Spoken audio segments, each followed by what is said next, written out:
The state should have less of an influence in Russia's economy.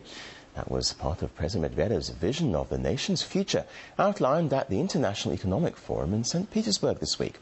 He joined business leaders and politicians to discuss ways Russia and the world should be developing their economies. RT's Anisa Nawe reports.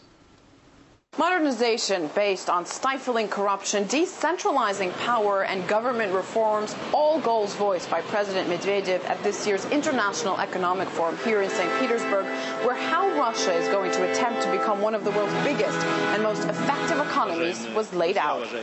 We shouldn't hesitate to say goodbye to many bad habits. We can't focus only on a step-by-step development. It's a mistake. We should focus on the following: improving the investment climate in Russia to create new jobs in the regions, making progress in the fight against corruption, the creation of a modern police service and other security forces, improving the effectiveness of the justice system, and finally, the modernization of government, applying modern approaches and the decentralizing of power. Of course, the main bad habit, as the president calls it, is corruption, which he says is choking Russia's economy. This was his message to the country's officials that don't do business according to the law.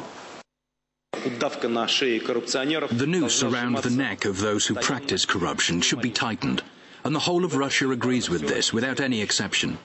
But corruption is very difficult to deal with. The government should be purged of corruption in a more decisive way, and for that purpose, we should enhance the way those suspected of corruption are dismissed from public service. Another issue that's hampering Russia's economic development is it not being a member of the World Trade Organization. Lately, we're hearing from a lot of officials that accession to the WTO for Russia is possible by the end of this year. The president agrees, but says only under very specific circumstances.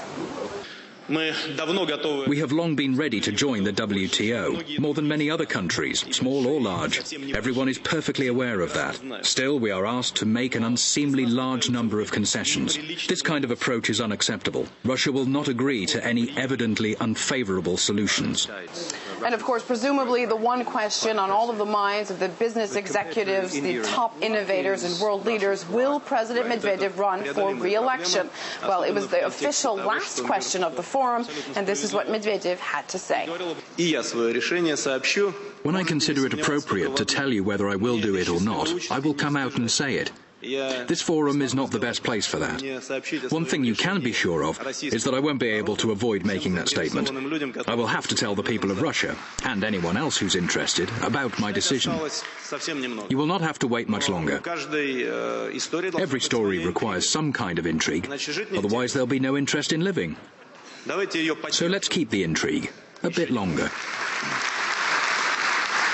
And certainly no intrigue surrounding what platform Medvedev would run on if he does announce he's running for re-election. It'll be all about modernization. Reporting from St. Petersburg, Anisa Nawe, RT.